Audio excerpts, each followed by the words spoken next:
How about Virgil Ortiz? Is that a fight that still interests you? Yeah, it's still on the table, but right now we collecting belts right now. You know? So it's so belts are the priority. We locked in on the belts right now, and I feel like the 2,000 belts is the bigger fight right now. Even Fundora, I feel like Fundora is the bigger fight. Do what I do, and then, like I said before, each and every fight I give y'all something different. I don't ever fight the same way, and I feel like I'm giving y'all guys knockouts as well, and I'm giving y'all a show on boxing, I'm moving. I can do it all. You know, it's not nothing that you don't get from me. You never seen a boring Jaron Boots in this fight. I've been pushing for the fight. You know, every time they ask me, I give them the green light.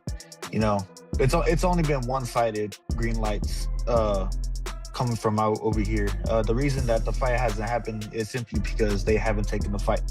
Jaron Boots Ennis has moved on from a potential fight with Virgil Ortiz Jr., making Sebastian Fundora his main target. While Boots believes Fundora is the bigger challenge, Chris Mannix argues that fans still want to see Boots versus Virgil happen next. You got something else coming up. The boxing world wants to see Boots versus Virgil. They wanted to see it with no belts on the line. They want to see it more with 2 belts on the line. Needs to happen next. And it's not. You want to bet? Mr. Insider, Mr. I talked to Rick Meridian, Mr. I know everything behind the scenes. You don't know squat, Mannix, because you don't know the boxing business. Anytime we get close to a fight and it derails in time for some amount of months, and like you said, it's 9 months. That's a lifetime in boxing. Boots Ennis is focused on building his legacy and chasing fights that can push him closer to undisputed status. He sees Sebastian Fundora as a major opportunity and believes his speed and power could lead to a knockout win. Locked in on the belts right now, and I feel like the 2,000 belts is the bigger fight right now. Even Fundora, I feel like Fundora is the bigger fight. Everybody want to see that. I don't fight nobody. You got Virgil Ortiz, so yes, a good fight. I feel like it's dying down. Nobody really want to see it because I'm gonna beat him. I'm gonna knock him out. They're gonna be like, people telling me. They already seen it now. So I'd rather fight the tall guy that y'all think is this monster and get him out of here.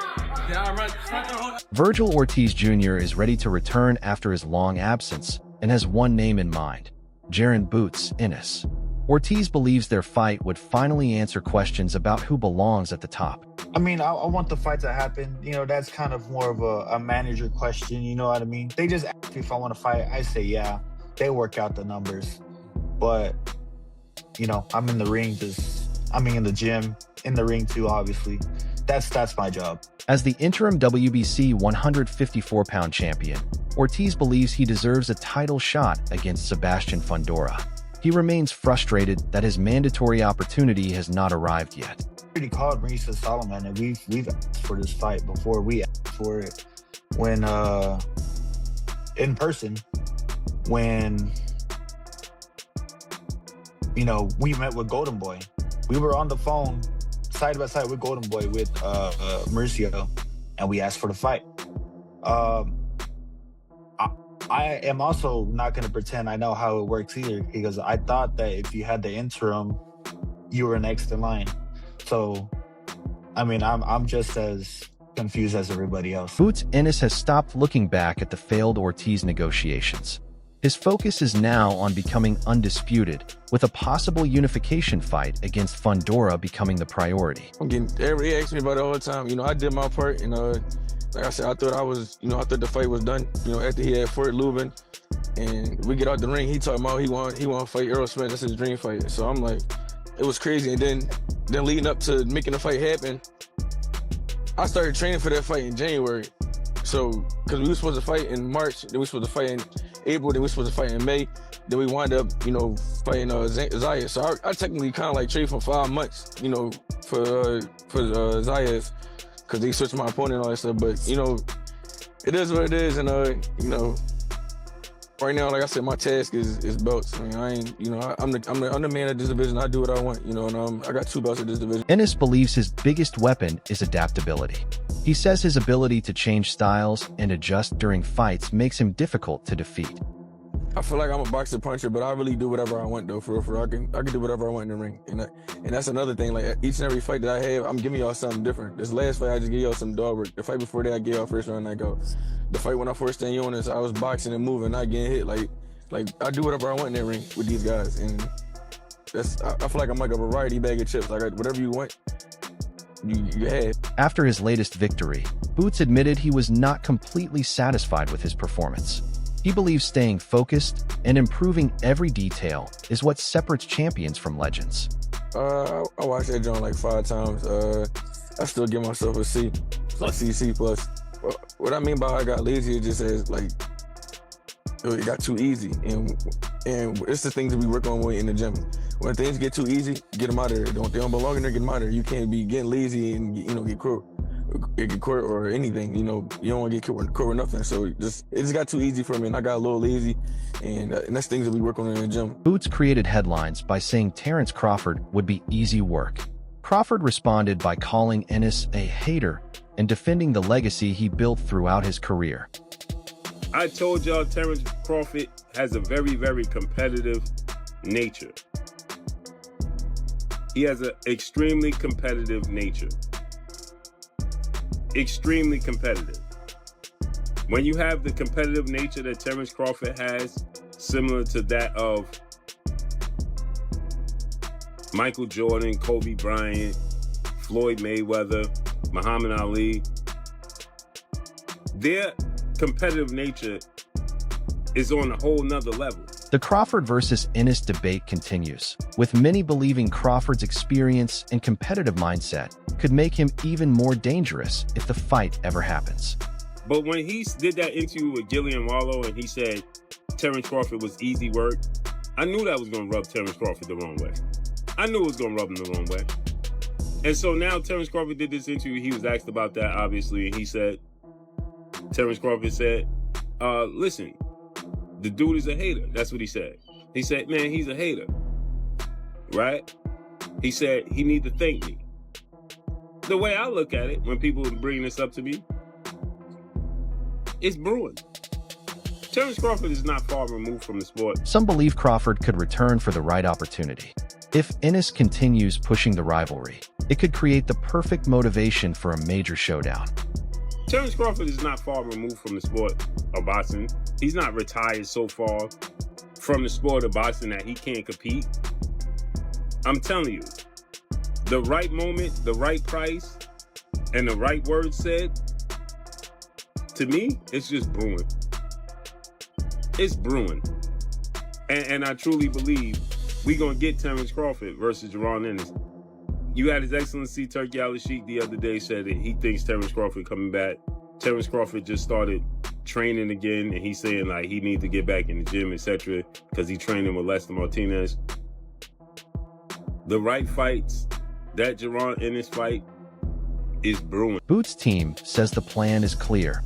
Handle his mandatory fight first, then move toward the biggest names at 154 pounds, including Sebastian Fundora. That's the fight is mandatory. That's the fight he's gonna fight. But that's the fight we want. But after that he wants to fight We want Boots. Fundora or either Josh Kelly.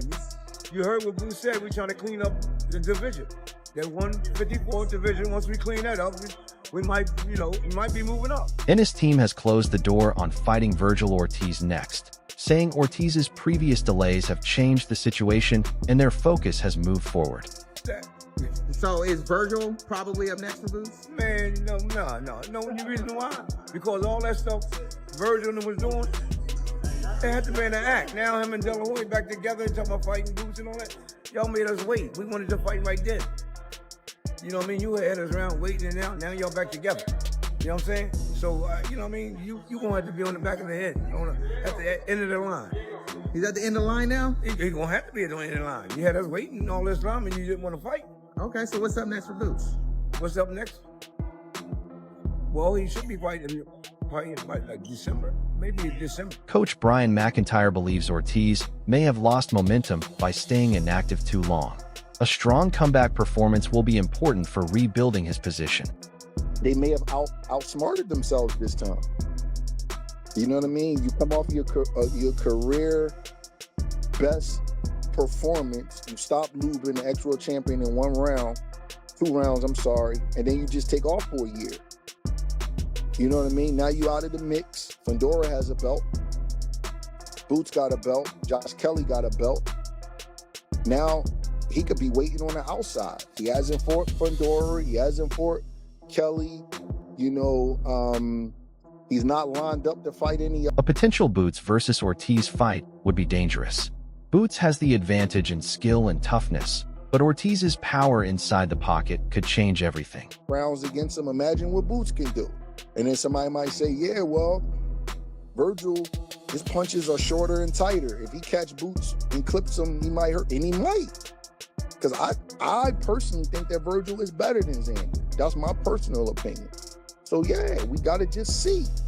We got to see. I think they both excellent fighters, both tremendous fighters, but I like Boots. I told you years ago that I thought the kid was special, and I like him. I like him to win the fight. I don't know if it's going to be easy. I don't know if it's going to be hard, but I like him to win the fight. He do got to be careful with a couple of things that I've seen personally, and that is Virgil throws very short, tight hooks and uppercuts on the inside. Virgil Ortiz believes he is in his prime and deserves the biggest fights. He wants a title unification opportunity and does not want to waste valuable years waiting. Well, I think Boots should take the fight. That's what I'm saying. It don't matter. Just say, y'all killing yourself with the fighters.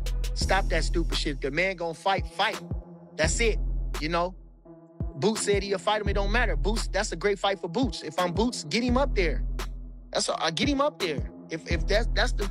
I don't give a fuck what happened last time. Let's fight. I don't care about none of that. Okay, now you ready to fight? Let's fight then. Bernie the boxer believes Boots can benefit from his past experiences and enter a fight with Ortiz as a smarter and more disciplined fighter. The man never said, well, how come you wanted to fight Earl Spence after that? The man never asked him that. See? You got a lot to say now. But in the aftermath of your victory over Lubin, you wasn't saying that you were talking about Earl Spence. You was letting your manager talk about that. You wasn't saying I want Boots Ennis. And the interviewer won't ask. Both fighters would need elite preparation for a matchup of this level. Sergio Mora believes the delays have changed the momentum behind the fight.